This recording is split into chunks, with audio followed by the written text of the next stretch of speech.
Okay, I want to say hello again everybody, it's only me, Wushu Richard, with another video for you guys. In this video I'm going to talk to you about a very good topic, one of my favourites, my favourite topic, okay, it's my life topic, martial arts, okay, martial arts, and I mean real martial arts. In this video, it seems like I've said everything, what else is there to say, you know, but I'm going to talk about real martial arts and also the state of martial arts today, the way I see it, okay? Because this is something that's come to me, you know, and I want to talk about it. So recently, if you look on my Facebook page on Facebook, because I use YouTube and Facebook, I use both.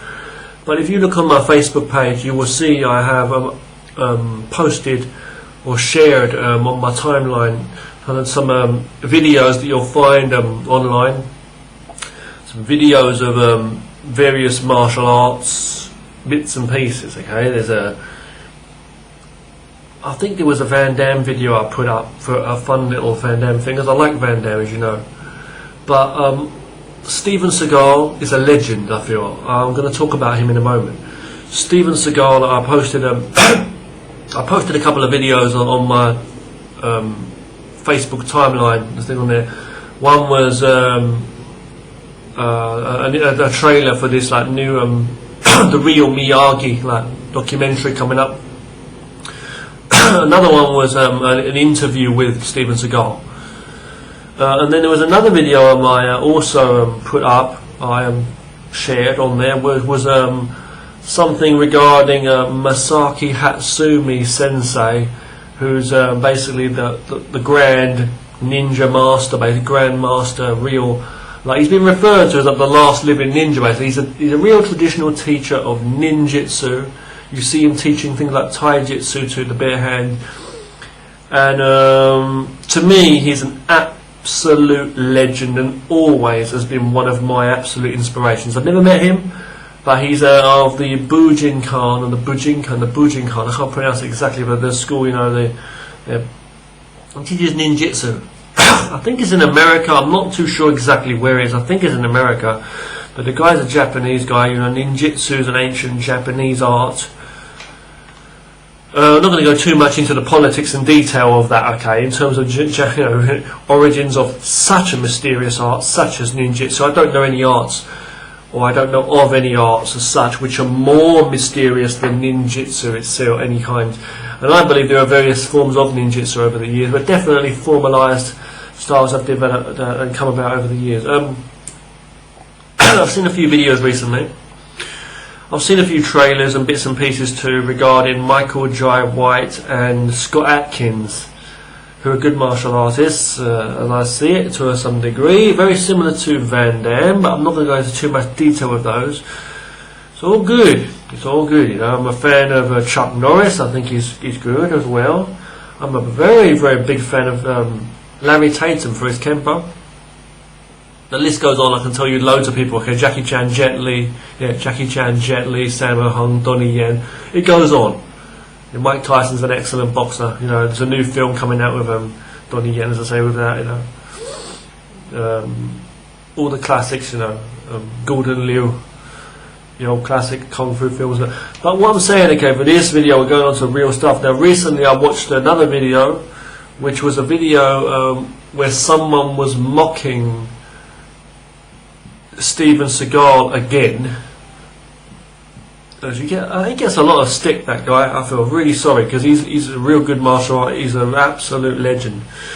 But Steven Seagal, there was a video where someone was mocking Steven Seagal, and it was like they were switching between clips. There was a clip of Steven Seagal doing some demonstration, like doing some moves, and it would be like that, yeah. It would say Aikido, right? Or Aikido. I can't pronounce exactly, but I know it's like a Japanese. I did learn some basic Japanese when I was teaching in another school, and I learned some, but I can't speak much Japanese. I would love to learn some more of the language. But anyways, Aikido, right, in my English pronunciation. Now he's got different experience too in like karate and stuff too. But anyway,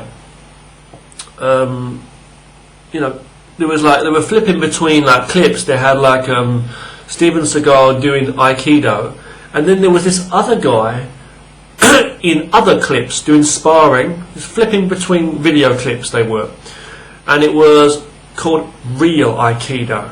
Now this other guy was doing really acrobatic, really fast, hardcore, applicable looking moves to him. He was really a younger guy, very slim. He was flipping guys over, chucking them on the ground. It was incredible to watch. Really good. Beats any of this MMA shit. Excuse my language, but I don't regard MMA as martial arts, I've told you. I don't think Steven Seagal does either, as he cryptically said as such, I feel, in his interview, even though he trains a few of these fighters, or has done. But whatever, you know, but there was this guy, you know, doing all these crazy moves. It was like really amazing. But to me, it seemed so fancy and so flashy, and so much energy was shown there. This was not real Aikido. I don't believe that. Aikido is a fantastic art. If anyone knows about Aikido, it's a Japanese art. It's similar to Tai Chi, like a soft technique where they talk about like circular motions and also straight line motions, where you're cutting off the angle, you know, on that centre line, circle stepping and different things. And there are so many good blocks and so many good locking, trapping motions in their methods. It's good for anyone. In terms of self-defense, you're using the opponent's energy against him. It can be brutal, but it's basically very spiritual, and it's like towards finding the center and finding peace really within yourself, and the flow of harmony with your attackers and with life, people around you in general. You know, a lot of the ancient martial arts came with like hand in hand with like the spiritual, more inner, like meaningful, like meanings inside as such. It wasn't just physical fighting. And there were people who did like meditation and spiritual training and all kind of mystical things they believe in, but even like Steven Seagal said to a certain degree that he believed in. But it's like people back in the day, I'm saying the ancient like grand masters would be training on those kind of levels, and they'd believe in things that you may feel like ridiculous. But it was such a mental focus and discipline that trained the body. Excuse me here, I'm yawning.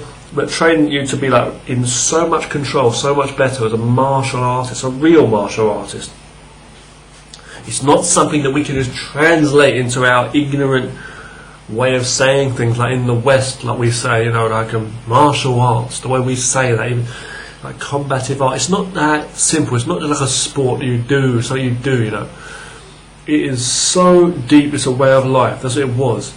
It's not like these people are doing nowadays. But, you know, going back to what I'm saying, okay. You know, and the real Aikido back in the day. Not that I've had any formal training. I've never. Okay, but I've seen bits and pieces online, the videos, and it's very, very good. I've been watching videos of Aikido for years and studying and like trying to apply some of those techniques into what I already know and what like kind of fits what I do, or is similar to what I do anyway. In my martial arts, I've learned some basics of Hapkido too. Again, also online, just from some like friends and stuff. And I find it very similar. And I prefer Aikido. I feel just something about the flow, but it's all great. Okay, I mean, like it's all great.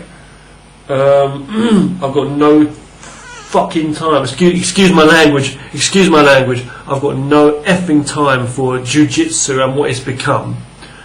The ancient real jiu-jitsu from Japan, jitsu meaning way, okay, though, you know, jiu-jitsu, you got Aiki-jitsu, was it, you know, lots of jitsu, like Kenjutsu, the way of the sword, ninjutsu, okay, ninja taijutsu, the bare hand skills in ninjutsu. It's a Japanese thing, but they took it to Brazilian jiu-jitsu, you know, the Gracies, and they emphasise on like ground fighting and grappling. Ground fighting to me is absolutely pussy, time wasting. It's just pathetic. It's the worst position you want to be in. But also that means it's one of the most important, because you need to learn to train if you do fall on the floor and how to get back up. But first and foremost, prevention is better than cure. So try and prevent getting knocked down to the ground. For stand up and fight, you know. But anyway, I've got no offence against it. It's all good, but I'm saying I've got no time for this MMA stuff they're doing today, which is just physical training, and it's like no spirit at all in it. From my point of view, that's what it really is. I'm saying, because it's like just boxing, kickboxing, Muay Thai, usually, and that, you know, and ground fighting aspects of like jiu-jitsu mainly. You do see something like judo. I've never been interested in judo either. But what I do love is I love them. I think they're all good. They've all got their benefits. Don't get me wrong. I'm just saying. Sorry to come across too strongly there, but I'm just saying, you know, the way they carry on these days, you know, it's like it would be beaten. Even what they do these days would be beaten by the old styles of that. And I truly believe that. Easily. But we're talking about different situations though, and different peoples. It's hard to say who would beat who with what style or technique in what situation. It depends. Obviously. But you know, I'm just saying, what I do like, the styles I like, okay, I love Aikido, Hapkido, Korean, you know.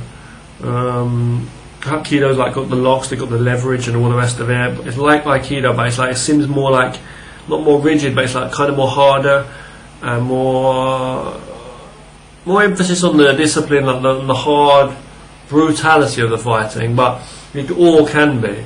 I believe Aikido can be even more dangerous, maybe, but it's like it really depends on the mindset of the person. But it's like Hapkido is like that. You've got the locks, but you've got awesome kicks in there too, which you might find like in Taekwondo and things. You know, Karate and Taekwondo are similar, as you know, but they're slightly different. You know, Taekwondo again focusing on like more kicking, and then the little sports stuff with the pads and the sports will develop later on. You know. Karate has always been more hard and disciplined, more of a self-defensive way.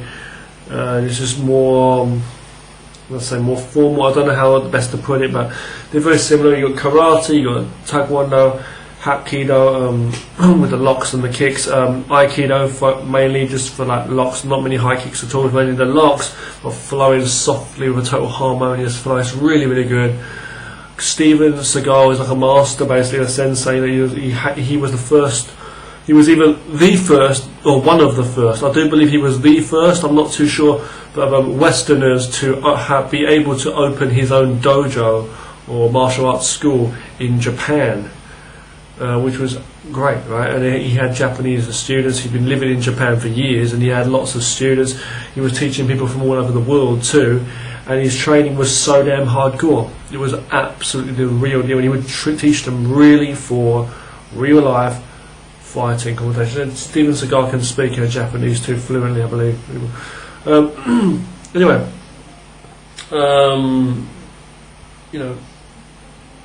yeah. So what am I saying? So there's loads of aspects to look at. You know, again, I love the Taijutsu, which is like the bare hand skills of ninjutsu. Taijutsu, I think is really good. I love all the techniques of ninjutsu. I don't know much about it, you know. Of course, I've never had any formal training like face to face with that.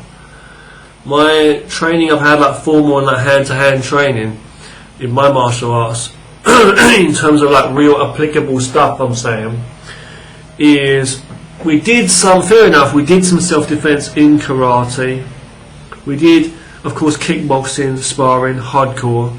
But all the training I've got really is like from the hand-to-hand and the self-defense is from Wing Chun, 5 Animal Kung Fu, and a bit of Tai Chi. That's what I say. And it's like, that's what it basically is. And what I've done is I've taken that techniques that I've learned from the other arts.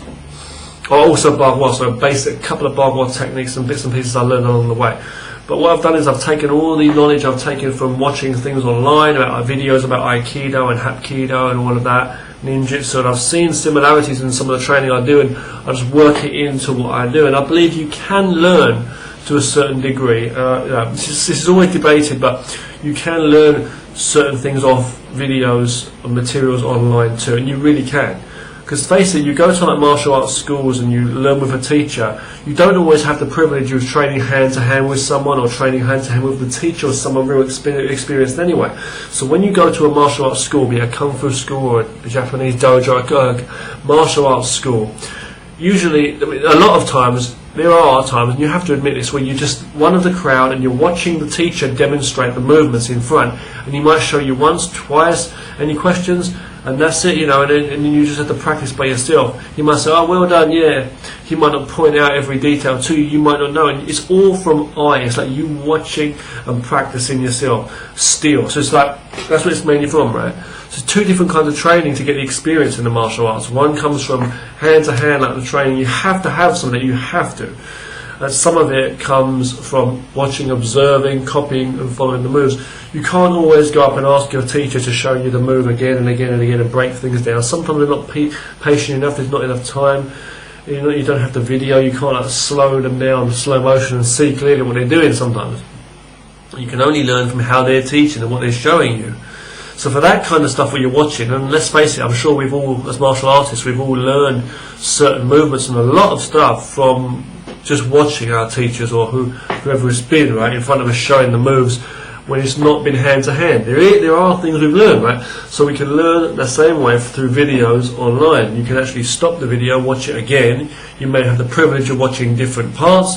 It may be taught better in videos. Sometimes it may be you can watch them again, review, pause anytime, so you can really learn a lot there and see the applications too, and sometimes they show various different applications. So reading books, how many people used to like read books back in the day of martial arts? And I'm sure a lot of people. You might not learn a lot, but you learn a few things, right? So books, videos, online, and then the physical training with you in a school, and like formal training with, if you're in the martial arts school, first and foremost it should be. That's what I have done a lot of, and then also other things would be real world training, and that means when you're training in real world with people, it means like training carefully. Maybe the people you're training with don't have much martial arts experience, or maybe you're teaching them what you're showing them, but you have someone to work with, and even when you're not in the school, you can train with someone. This could even be training with someone who does have some martial arts knowledge, be it of the same style or a similar style or a totally different style, or someone who's got some experience, and someone who you hook up with and you can like train with, or it could be even something like or in the worst situation, it could be like fighting situations on the street, like real fights. So you'd have to like really test your skills against. You want to avoid fights. But I'm saying if it was like right in your face, and you had to defend yourself. If you couldn't get away, of course, the best thing to do is get away rather than risking getting hurt. It's not about pride or anything. It's about sensibility. Don't put yourself in danger. Martial arts teaches you to avoid danger and be selfless and not have ego, and want to prove a point. It's not the point. They might want to make a fool of you. If your friends or anyone else on the street laughs at you when somebody makes a fool of you, then all of those people are cowards. Even if they're your friends, they're not really your friends if they laugh at you because you get bullied by people, and they're only friends with you. They're only nice to you if you stand up to people and that because you respect yourself. That's being so unthoughtful. That's being so ignorant to a person's emotions, mind, and also putting aside the fact that you might be very, very wise.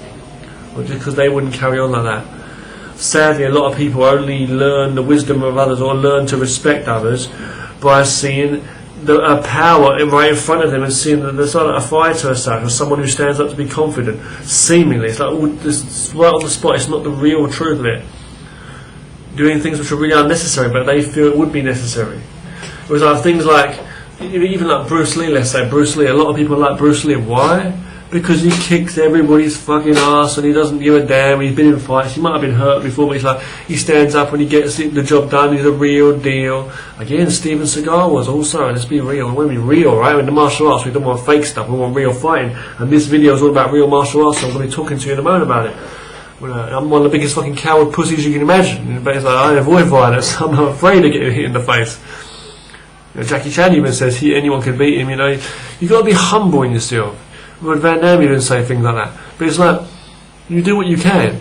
about training for survival and training and improving your body and your mental ability. But go back to what I was saying, you know what I mean? People following Bruce Lee just because he was a badass fighter and because of his character, he seemed like he didn't care.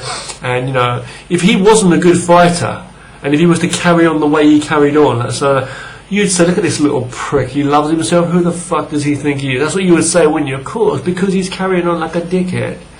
He's wiser than everybody else.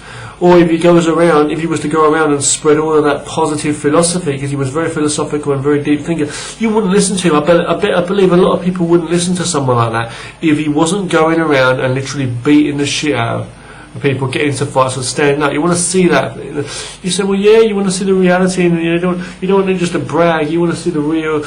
Yeah, you might want to see that, but why is it you have to see violence? Why is it you have to see, you know what I mean, someone physically, or someone I don't want to say bully the word, someone impose power. You only see power over another human being, or what you see. You might see someone, regardless of who's bigger or smaller, or whatever, you might see someone be so overpowering or be so loud from their verbal, how they're treating another person, really imposing their power on somebody, like bullying or something like that, or imposing themselves, or even physically, even trying to grab hold of them or fight them, or whatever it might be. And you might look at that and you might say, yeah, that guy is the tough guy. But you didn't see what the other guy's doing. Maybe the other guy, or the guy or girl, maybe that person could even defeat that one really easily. That person could shout them down. They're more wiser, they're more knowledgeable, they're more confident than that person, obviously, because that guy's that bully's a pussy, don't forget, because a wimp, because that's why they care about ego and that anyway in the first place. Yeah. And people what they think of them. You know what I mean? It's like, maybe that other guy could have killed that guy with his physical ability, fighting ability. You just don't know. But he chose not to. He just chose to be humble. But you don't see it because you just see the illusions. You see here and now. Let's say, for example, you think, who's a tough guy? Who's more smart?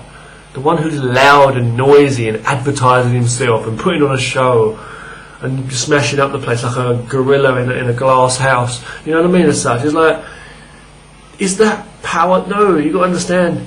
Humbleness, the quiet ones, the ones who've got real ability but don't show it all the time. You've got to trust people more. Don't kicking people down. This is real.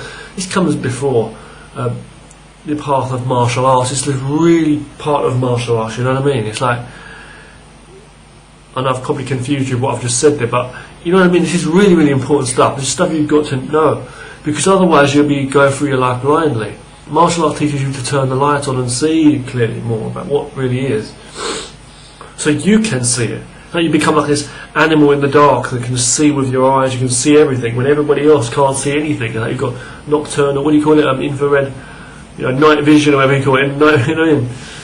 When other people, that's what it basically is about. So you see in the dark, even in the darkness, respect to Jason Stork. Hello, Jason Stork, my brother again. If you're watching again, you see like beauty all around us, even in the darkest hour. I think that. But it's very philosophical. You know what I mean? Like, I'm saying in life in general. Oh, excuse me. So yeah, real martial arts. So you got the mind part, as well.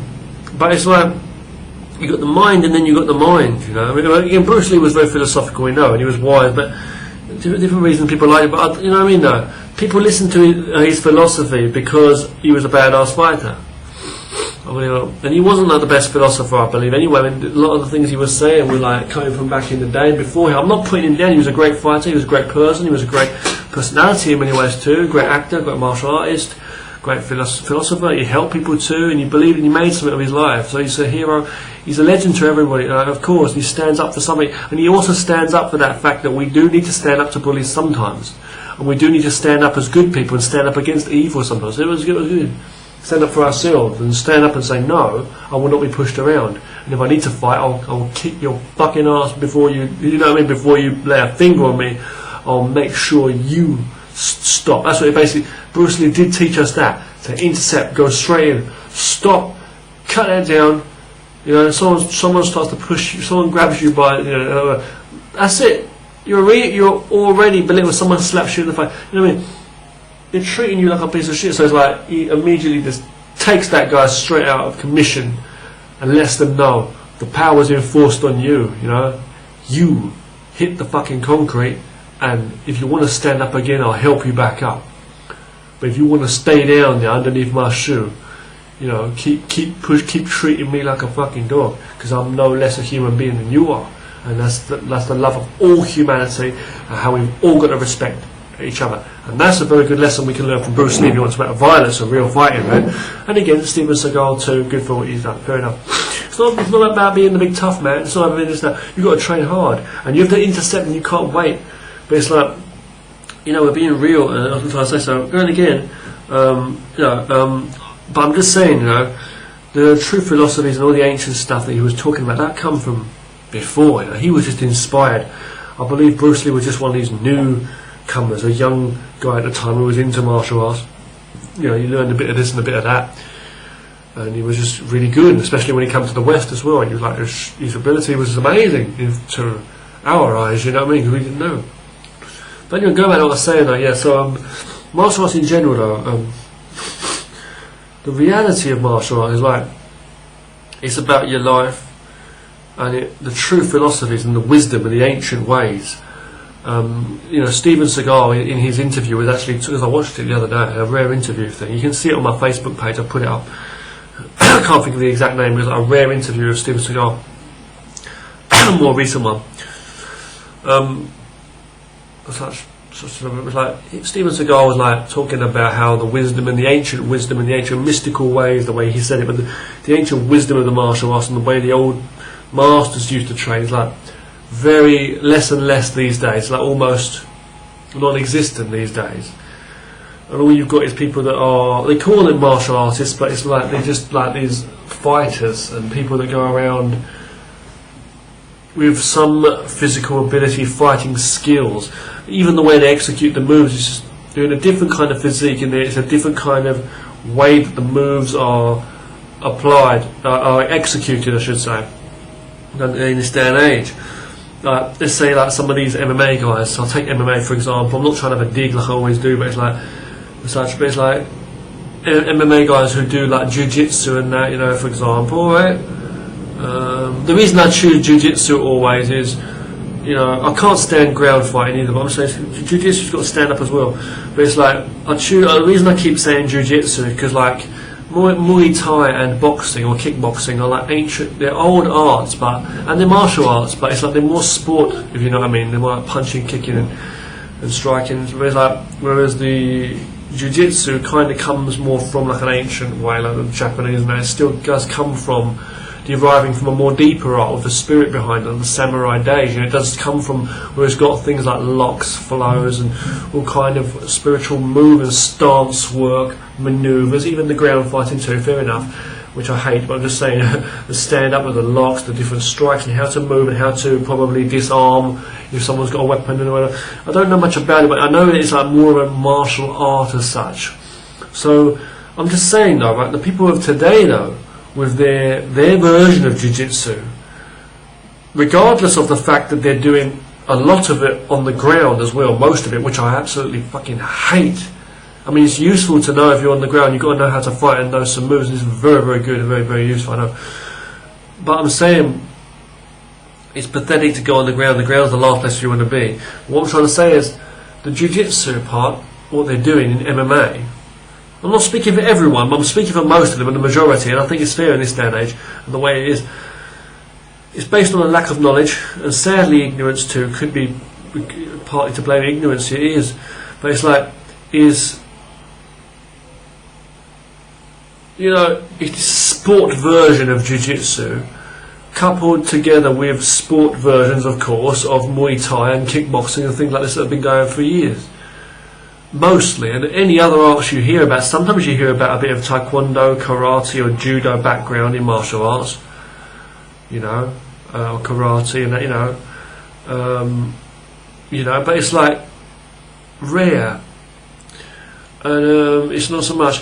Even arts like so taekwondo and which derived from Taekyun, another older art apparently. But you know, it's the same as Muay Thai, derived from another one which I can't pronounce. Muay Thai, I can't pronounce it exactly, but you know what I mean. I'm saying, but the sport Taekwondo, you know, derived Taekwondo is more like a sport, but I love it for the kicks. I think it's great for the kicks they do, really high, really epic, and they got some good self-defense moves in there too. But I'm saying about Taekwondo, yeah, they got the board breaking, they got the sparring, but I'm just saying, Taekwondo is more of a sport art you'd think of, compared to karate, which is more of a deeper one, a different kind of school. But karate's always been a more harder one, more real one. It's like the kung fu of the Japan or Okinawa, or wherever it come from, as such. Excuse my ignorance. You've got to be aware all the time of your ignorance and aware of what you're saying. It's hard to express yourself. Martial arts is about, in time, with patience and devotion, you'll be devoted to it, and constantly be trying to develop yourself and learning and studying how you are expressing yourself, and if the development and the expression connect and are true and not more humble and pure. This is the deeper thing. These are like just touching on the edge of the actual deeper knowledge what would have been back in the day where it was. It's what I believe, and I don't believe in straying from the true path of martial arts and what martial arts really was about. And I don't feel I have any fucking, excuse my language, but I don't feel I have any, I don't feel I have enough honour, I don't have the right as such to even be talking about martial arts, real martial arts, to any degree.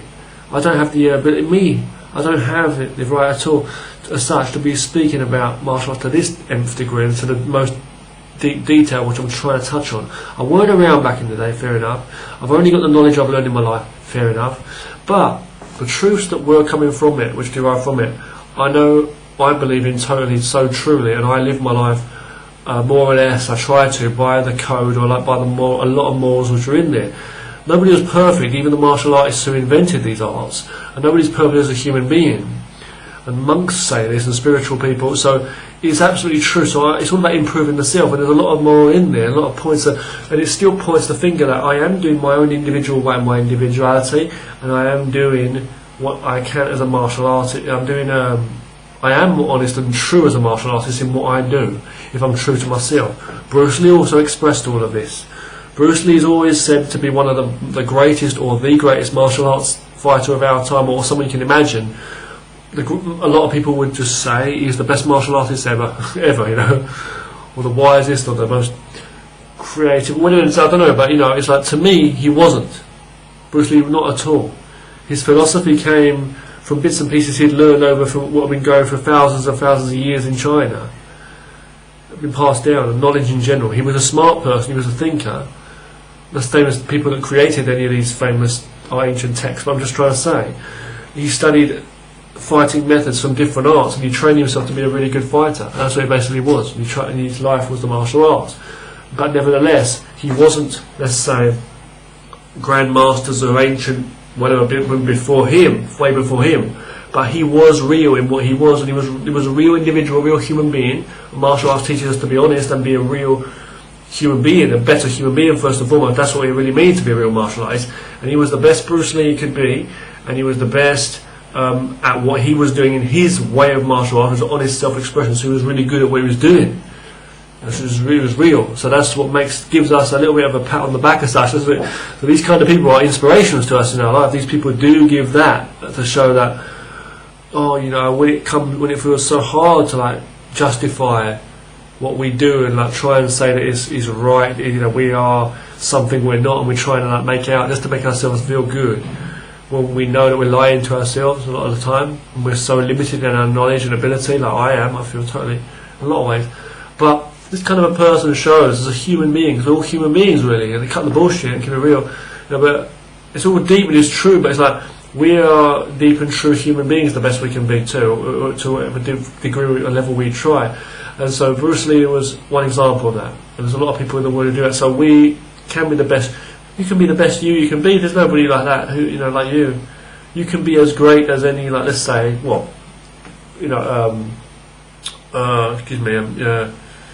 can be,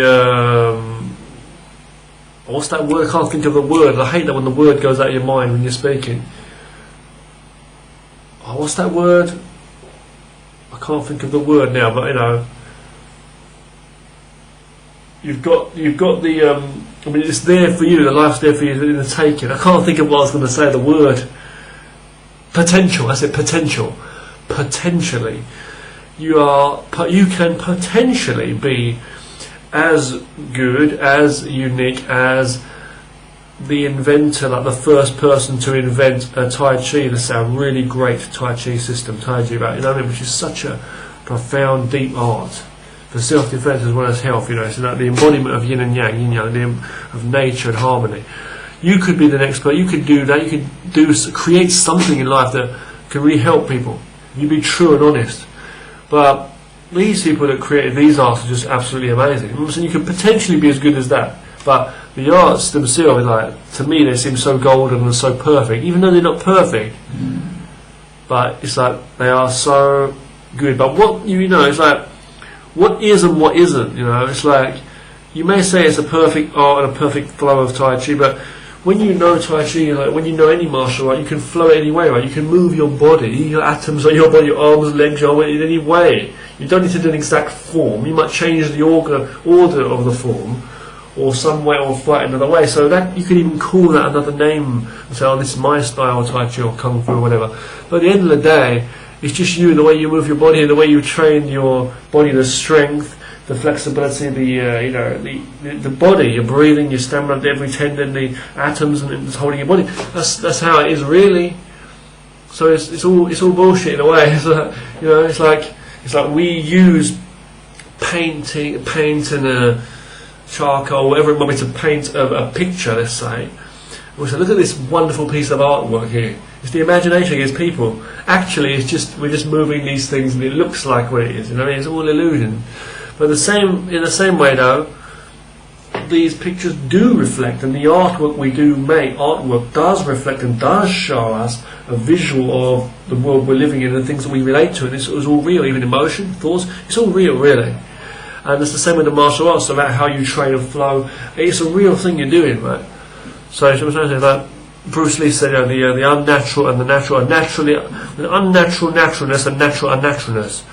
It's like you got unreal realness and real unrealness. You know what I'm trying to say? That's my upstring I could say there. You know what I mean? But what I say basically, you know, is to me, you know, there's a lot of different aspects in the martial arts that are so great, and this is an ongoing topic. I can keep talking. There's so much, but it's like I have to make more videos and stuff and talk to you guys, as well as show you some techniques and some my ways of training. I want to get on some more about Steven Seagal in a minute, and what I was going to talk about with him. I want to also talk about some other martial artists, you know, just quickly. But I'm not going to mention one of my teachers or anyone in my life in this video. I'm just going to say a few things. You know, it's like, please excuse me when I'm looking away here. I'm looking away from the camera and looking down here like I'm talking to myself, mumbling. I'm speaking while I'm looking over here because I'm actually thinking and I'm envisioning and visualizing. You know, usually they say eye contact is very important, especially in martial arts too. But they say, you know, they say like, you know, I should like look at the camera, I should look at the person like I'm talking to you to get the attention or to focus. Why do you want someone's attention? It's the same thing. Will they listen to you or not? If I don't look at you or if I look over here, would you listen? You know what I'm trying to say? That people in genuine life, if someone's looking away when you're talking to them, or when they're talking to you, you may feel that this person's not ignorant as say, but you might look at that person and say, well, you might feel that that person's nervous or not confident because they're not giving you eye contact. Then you should feel bad in yourself. You should feel, not bad, but you should feel, you know, I want to give this person more confidence. I'm okay, I'm listening to you, I respect you. This person might be nervous or shy, there might be different reasons, they're uncomfortable, because they're afraid of what you are, how you're carrying on. They might be afraid that you're not listening, that you disrespect them for something they've said, you look down upon them, or you are very imposing, you seem very overpowering in some way. But yet they're still trying to speak to you. So we should be trying to help to give each other confidence, not bring each other down. Again, loving heart, true meaning and power in martial art, internal things that people don't see. All they see is the physical body and the punching and kicking like MMA today and sport, and that's not what it's about. And even Steven Seagal said he doesn't like all that egging on and the bad mouth and all this crap. You know, there's a lot of things we can say, but you know what I'm trying to say? So when I'm looking away, and when I'm looking over here and I'm thinking about what I'm going to say, when I'm talking to you. I remember even in the documentary I was watching the other day, I could see the same thing with Steven Seagal, and he was looking away. And you have to balance that when you're talking to people in life. I feel you have to look at them sometimes when you're talking, to let them know you're talking to them, and let them know and get that connection between people. But sometimes look away, just naturally let your thoughts take a listen, because it's like, when I'm speaking to you, it's the same thing. When I'm speaking to a person, I don't feel like, this is all martial arts now, I'm not going off the track, it's the same thing. It's like, when I'm speaking to someone, I don't believe that I have to look into someone's eyes to prove that I'm speaking to you. Are you listening to me? Kind of, I'm talking to you, okay? I want you to listen to me. Get it in there. It's not that kind of imposing thing. It's not like, listen, because I'm putting effort here in trying to make you listen. So you should know that and respect that I am sharing my knowledge with you.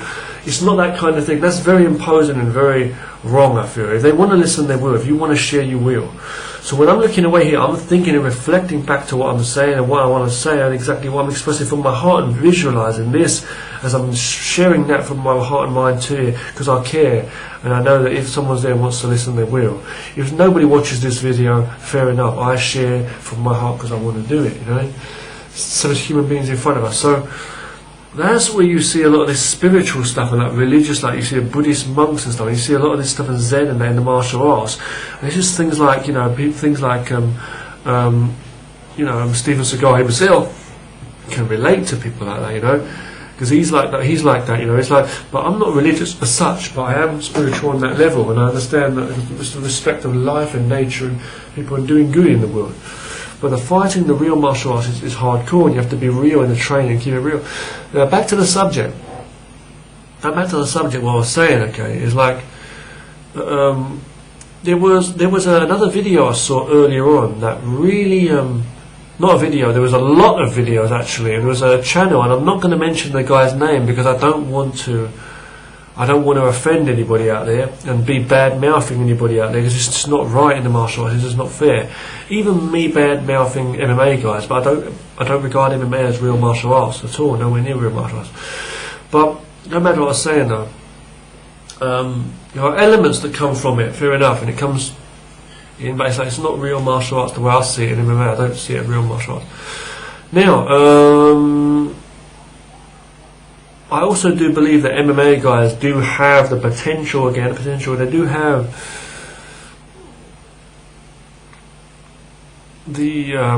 some of them might have the potential to develop more of their fighting spirit of a true martial arts spirit, but they take that wrong path, and I believe MMA is not the right way to be going about it. It's the old ways that were the best, and they worked. Now what I want to say, okay, is I watched a video. I saw a channel online, on YouTube and a Facebook page also, by a guy who was a martial artist, a kung fu practitioner. Now I do kung fu mostly, and I'm not the best. I just know basic martial arts in what I know, and different martial arts skills. Recently on my Facebook page, I've also posted a couple of wushu demonstration videos. Not mine. I mean, just real good athletes, I'll put it that way, in the modern day, doing a wushu demonstration. I was so happy to see that there's some long videos online, and lots of them, of people demonstrating some very, very amazing, athletic and spot on, very, very good wushu, traditional Chinese martial art. Wushu being like the flowing forms of kung fu. Specifically, like you got like Chung Chen, long fist, okay, and you got Tai Chi and different arts, and things like the sword fighting, broadsword, and the bow staff, or the forms, they're very acrobatic, flowing, very exaggerated moves, jumping kicks, spinning movements where they have to stop and balance in certain stances. It's really kind of athletic, gymnastic kind of moves, far from my level. I mean, they're really, really good at what they can do, some of these people. Very flexible, really, really good movement. And they're good, but it's all like, it's a different kind of martial arts training. You have to understand where that's coming from, and the forms are forms, as I said before. Real fighting is real fighting.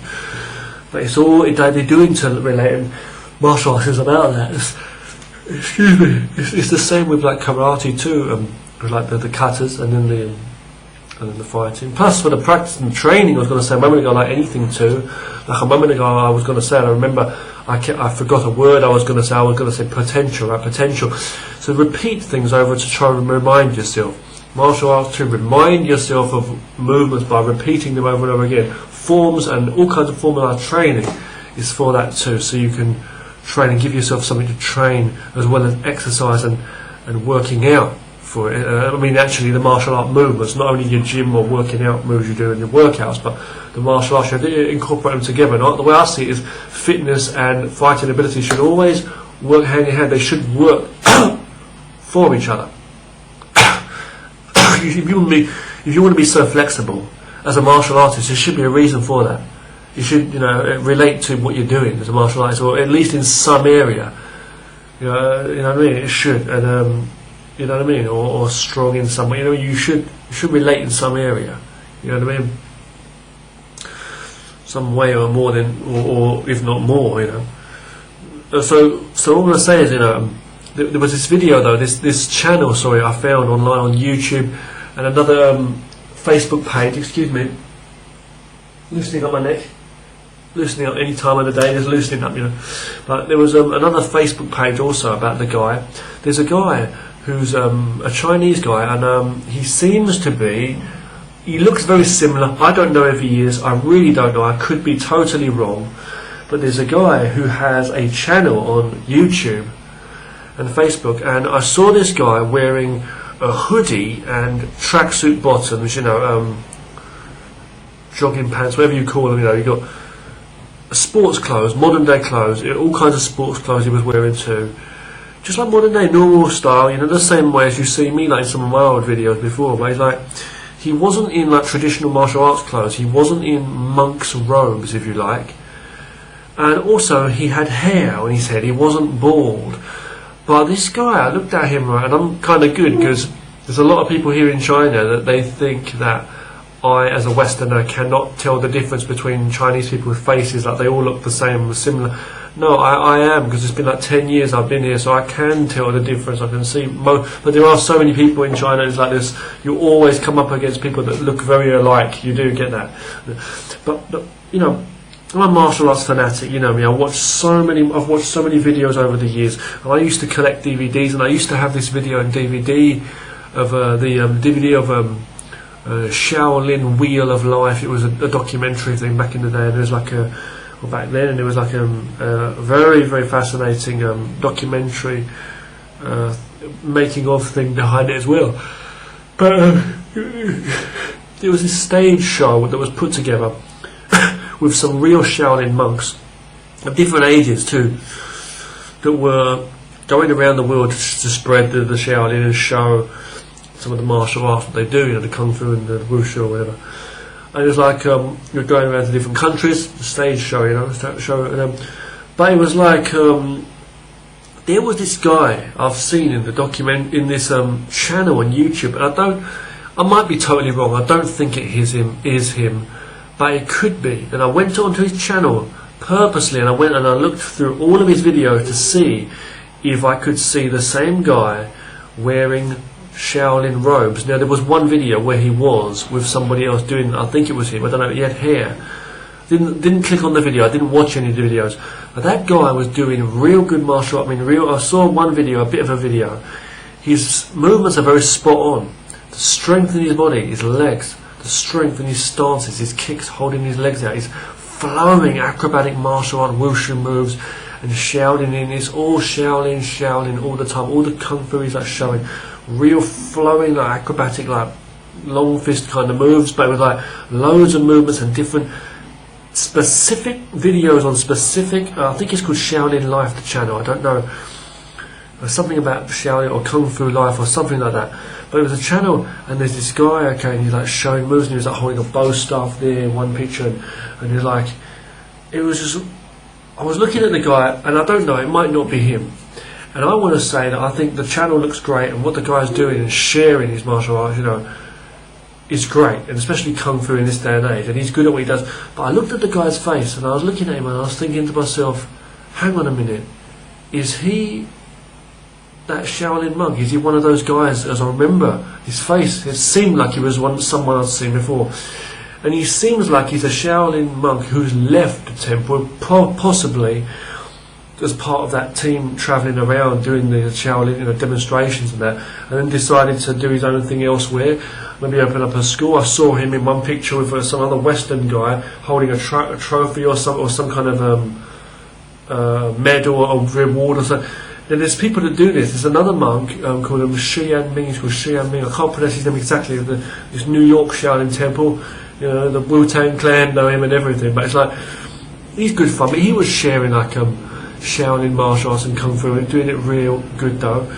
But it's okay if people are leaving the temple. It's okay if people are doing or leaving, where their roots and such, to go to abroad or go out and make money from it in the world, and or teach people and use their martial arts. As long as they're still living that life, if they're not degrading, if they're not deteriorating in their level, if they're still training to that level they was at, if they're doing what they want also in their heart, but if they're really true to the martial arts, I think it's good. And if they're still maintaining the level they were at before they left their temples or their ancient way. But if these people, I don't know about the first guy, if he is or not, but I said, if people that leave these temples and leave their roots in the martial arts, if they're real hardcore, coming from a real background, at least from a lineage of some kind of that supposedly, like in China or Japan, if they're going to other places in the world, maybe the West or wherever, to teach, I hate to see it becoming deteriorated, I'm saying, you know what I mean? Like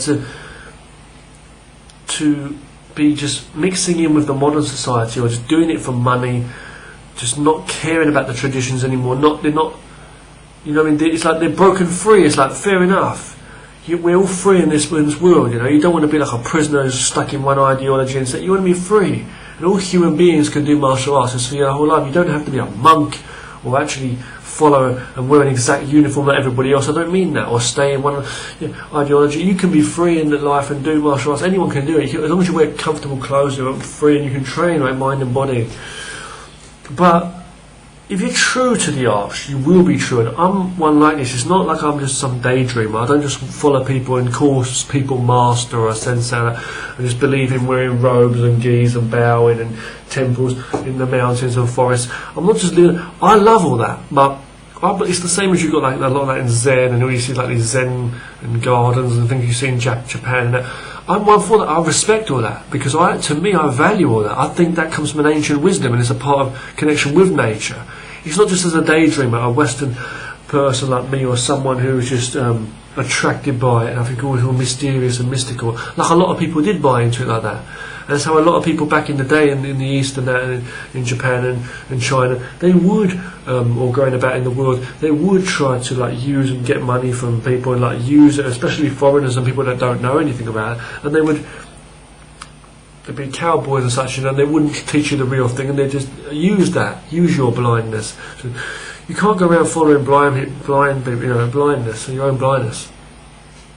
You've got to find who's really got good quality in what they're teaching. You've got to find what you want to learn, and from who, and find, and it takes time, and it can be really hard to find good martial arts in this day and age. It's like to find good teachers, and say in this day and age it can be almost impossible. It's like really, really hard, I believe.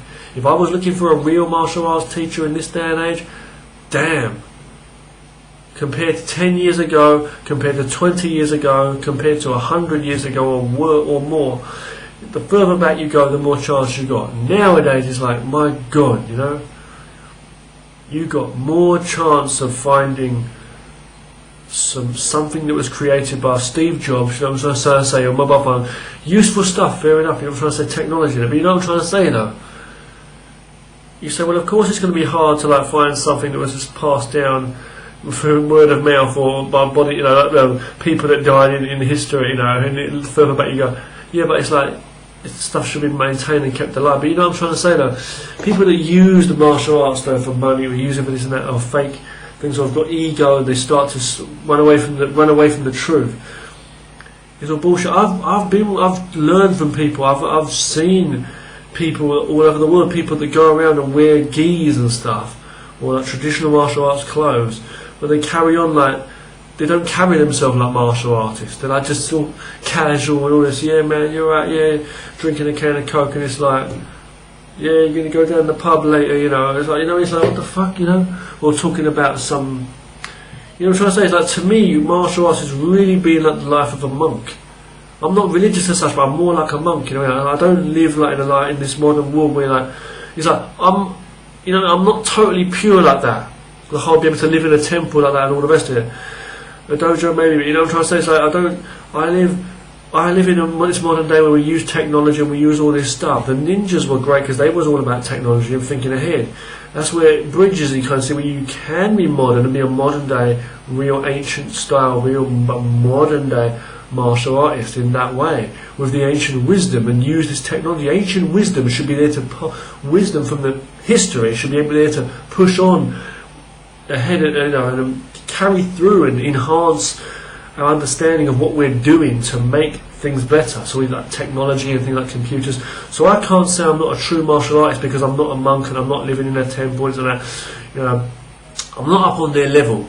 I'm still connected to the modern society in many ways. That's what makes me not exactly like that. But it's like things like having computers and cameras and technology. This is all good stuff. It works.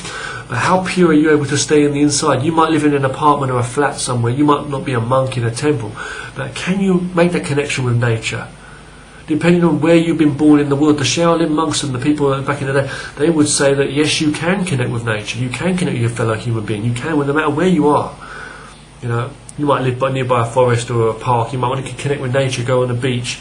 But you know what I'm saying? You can take yourself back into that state of mind where it'll be pure in yourself and be more, do the right thing, you know, and train yourself to be stronger in your training. Excuse me. So that's what I do believe. You know, in London there's a train, there's an underground called the Jubilee. I do believe the Jubilee. They're joking with you, just giving you a rhyme now. It's not a rap. I'm just taking your mind off the subject for a moment to show you where it's doing in the real world. The Jubilee line in London. You forget that for a moment. We're back on track. We're back in the Shaolin Temple. Basically, what I'm saying to you is, what am I saying? Martial arts is real deep. It's for life, and it's not about just that in the moment there's no space for ego. As I said, there's no place for ego to any level in the martial arts. It's that humbleness. It's that righteousness, you know. And doing what's right and real, because if you're being fake on the outside and the way you carry on with people shows that you're actually afraid of such. It shows that you are not totally in control of yourself. So you can't be just physically in control of yourself and mentally not in control of yourself. And if that means you want to show your power and try and overpower people or try and focus like you are in control, like trying to be like concentrated in such a way and you think you're in control, that's not always the way. Sometimes you've got to be humble and be able to admit that you don't know any more than you do, or you know, listen more. You have to try to be humble in yourself. That's what it's about. And then train your physical abilities, but be humble and listen to your body in the same way you should listen to your mind and your heart in what you do, and listen to other people when they speak with you, and when you're speaking to them, you know, listen to what you're actually saying. You know, hold on. Oh, excuse me. But anyway, that's one side there. Another thing. So going back to what I was saying again. With Steven Seagal. Steven Seagal was talking in his interview about martial artists, and he even said that, you know,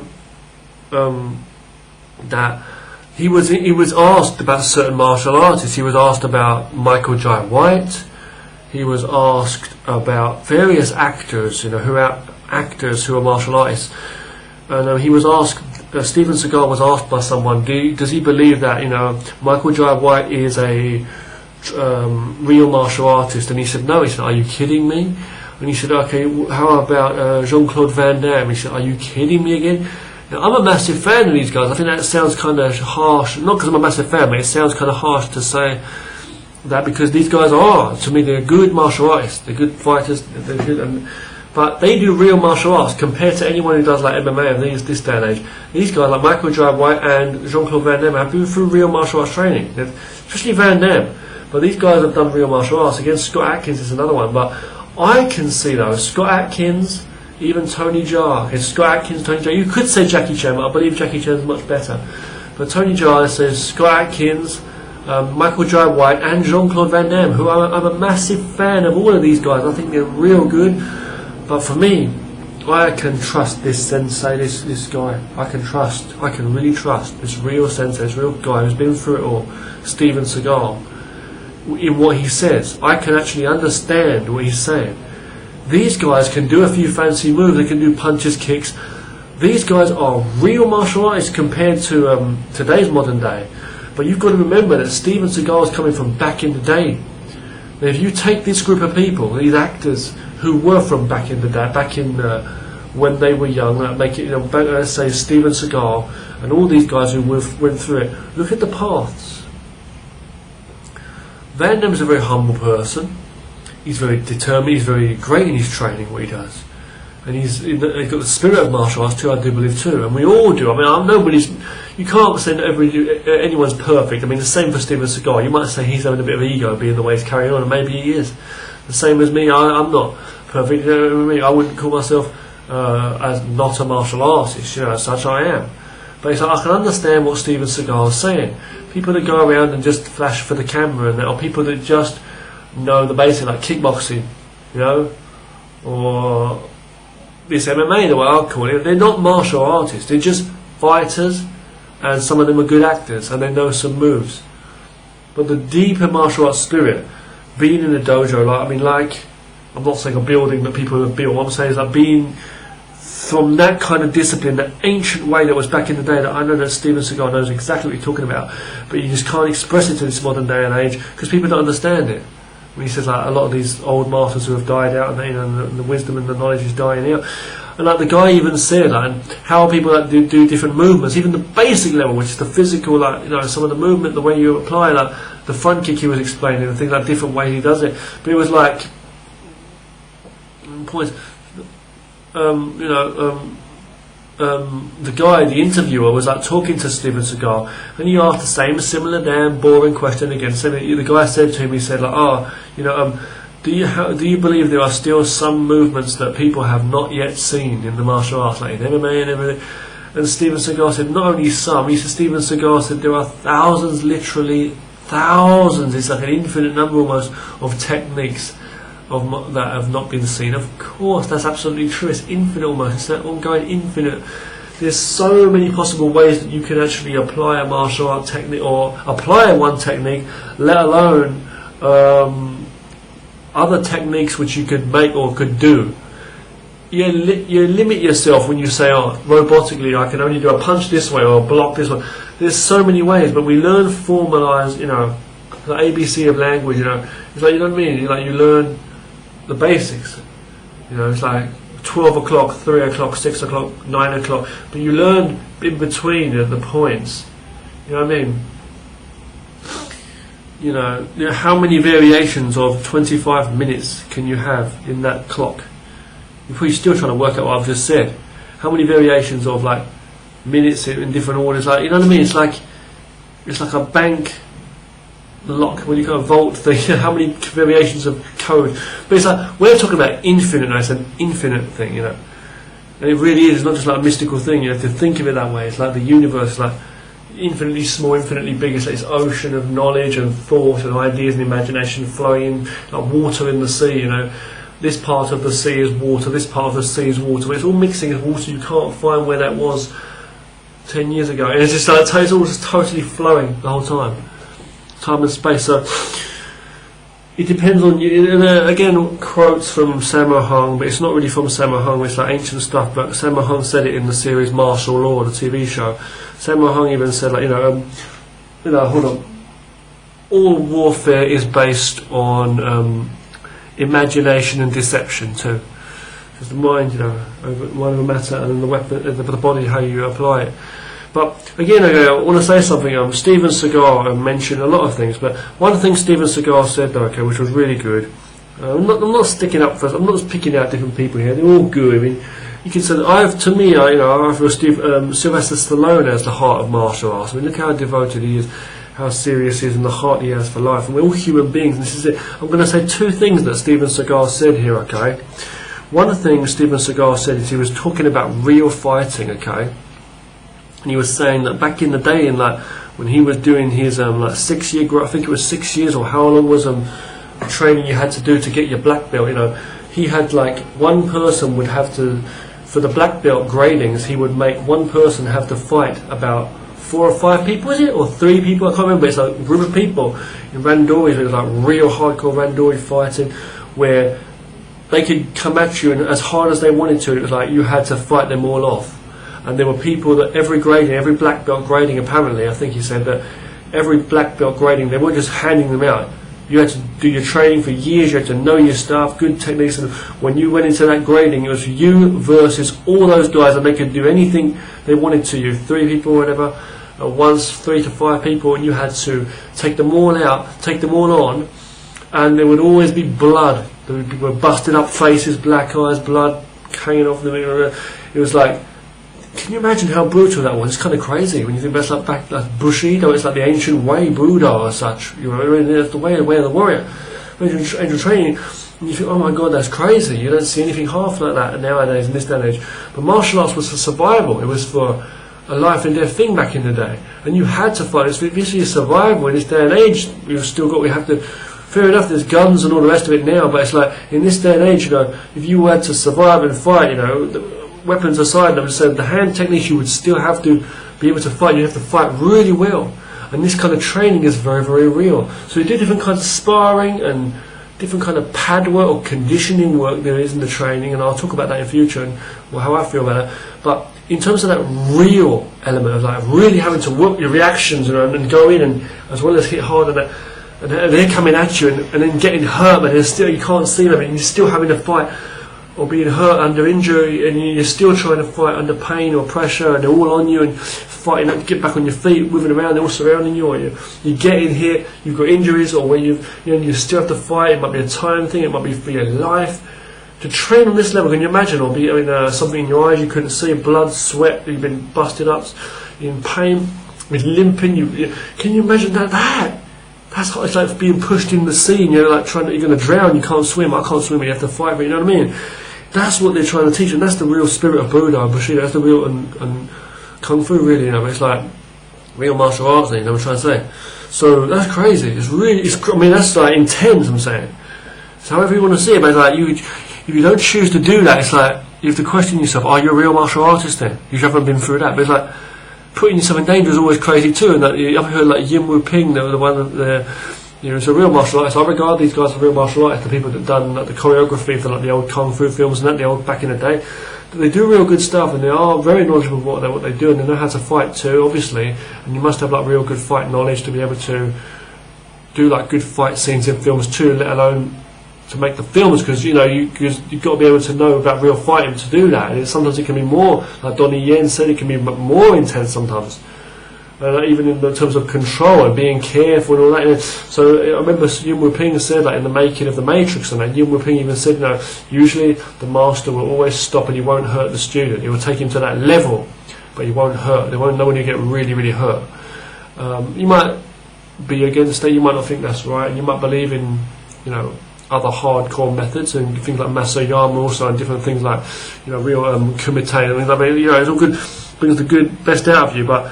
But what I'm trying to say is that, it's like he said, like, when Morpheus stops his fist like in Neo's face and doesn't punch him, and that's what,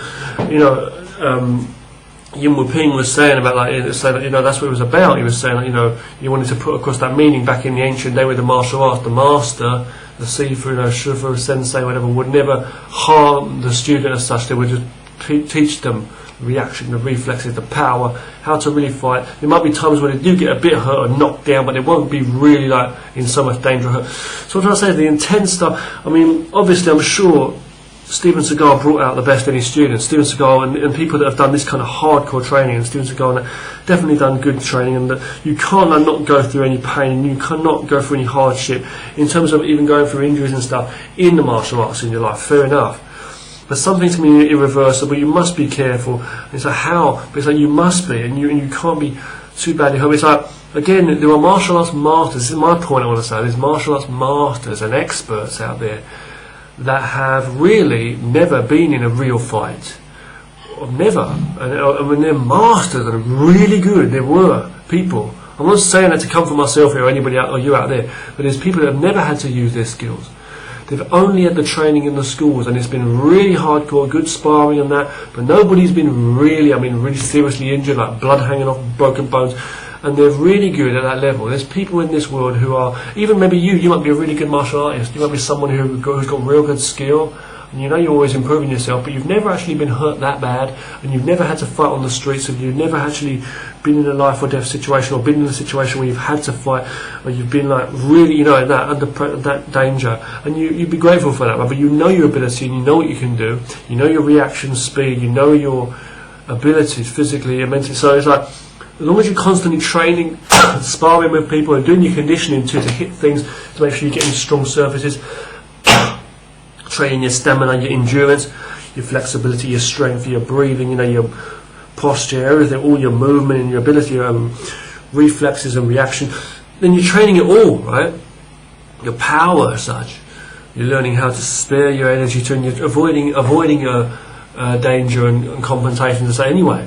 But I understand both sides. You have to be real. It's like you can't swim on the mats. You either swim in the water to know what it's like. You know, and somebody do that, the army, you know, real training. You know what I mean? It's like you've got to have some real training.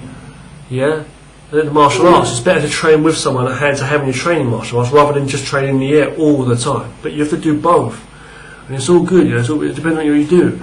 But you know, that's one thing I was going to say. The last thing I'm going to say, the last thing to finish off in this video, and I totally believe this part, okay, is when I feel the same way. When Steven Seagal actually said, he agreed. He said when the person asked him the question, he said he would do this. He said yes, he would definitely give up his life as a martial art, all of his knowledge of martial arts and experience, and all of his film career and all of that, if he could just do something good, just to help the world and do good things, and just choose to do what's right for morality, help the environment, help people, and do that. And put somebody's life before his, and all of these kind of things. Moral, that comes before. Doing right and righteousness, being a good human being, that comes before all of this, just having his own dojo and being a martial artist and teaching, being a sensei, having a dojo and being a cop, or being a cop's a good thing because they're helping the world, but you know what I mean, or being a film star. And he was putting across that, and that's basically true, and I totally agree with that. So martial arts is teaching us this stuff. You see, martial arts is teaching us to be a better human being, morally and realistically, and understand life, you know, and understand who you are and do the right thing. It's not teaching us to be robots or badass fighters or just put on a show. Again, with Kung Fu and a lot of martial arts, there's a lot of flowing movements, even in the Wushu and that. He even said he's a big fan of Jet Li. He believes Jet Li's a real good martial artist. That's what Steven Seagal said, and I believe that's true. He did Wushu, like showy stuff, but he also understands the real fighting and the good stuff too. And he's like spiritual and deep. And it's sad we haven't seen many good or new films from him recently and stuff like that. But I can understand very much so where Steven Seagal is coming from. Now, I know Steven Seagal and Jet Li are both Buddhists, fair enough. I'm not really religious, but I'm just saying that. But I can understand what he's saying, though, in terms of the spiritual side and the fighting side, in terms of what actually makes a real martial artist. But you've got like the real hardcore stuff, the elements from the ancient times, but don't forget there was the hard and soft, and different people in different times too, the same as there are different people in different times too. Now, so be real to yourself is what I'll say. Balance it. Don't put yourself in a dangerous situation, but be real in your training, both physically and mentally. Thank you for watching. I'll stop this video. More talks to come on real martial arts. I hope you've enjoyed this. More talks on training methods and just what I do in my training now. Take care. Thanks for watching, everybody. I hope you've enjoyed this video. Take care.